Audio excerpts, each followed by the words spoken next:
Good morning. I have a question for you this morning. Who do you work for?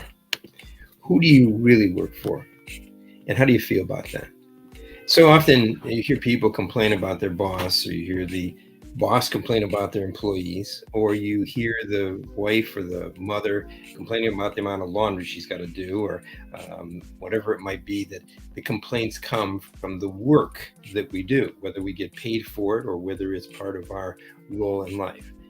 And the scripture has a very interesting two scripture verses that really represent a clarity and realignment, a paradigm shift in who you work for.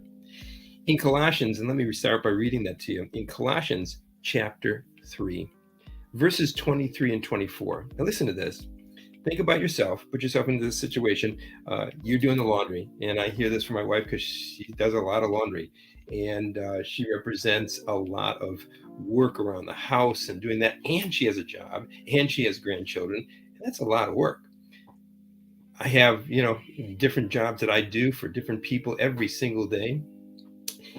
And in those days, you get to that point where maybe you get tired, you get exhausted, you get short, you get upset, you feel you're not being appreciated, you feel you're not getting the value of your pay that you should be getting, and on and on and on and on and on and on. And it just gets to be pretty much, a problem of how you're thinking because of the perspective that you're looking at the work that you're doing. So look at what the scripture says in Colossians chapter 3, verse 23 and 24. These words are so powerfully laid out. It's just amazing. Whatever you do, I'll say that again. Whatever you do, at any age, in any role, in any circumstance, whatever you do, work at it with all your heart as working for the Lord, not for human masters, since you know that you will receive an inheritance from the Lord as a reward. It is the Lord Christ you are serving. Now think about this for a moment. How would your paradigm shift? How would your thoughts shift if you really put it back into alignment? I'm not working for my boss. I'm not even working for the customer I'm serving. I'm not working even for my family who will have clean clothes after I do all the work of laundry and cleaning the house. I'm working for the Lord.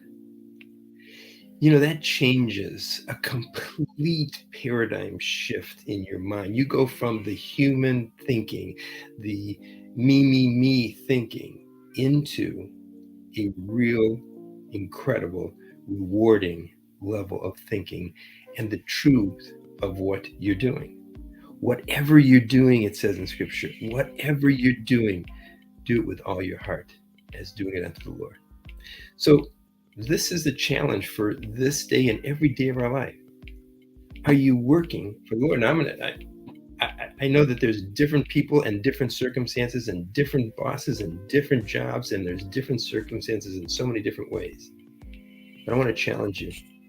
Whatever you do, as the scripture says, whatever you do, work at it with all your heart, with all your might, with all your strength, as working for the Lord and not for human masters, not for a paycheck, not for a pat on the back, not for a reward, but knowing you're working for him, and he will, and he sees everything, and he will reward you. But the most important part of it before the reward part of that scripture is work with all your heart, whatever you do, as unto the Lord. Enjoy that word today and live it. Put it to practice and see if it doesn't just absolutely motivate a day in your life. Look forward to seeing you tomorrow.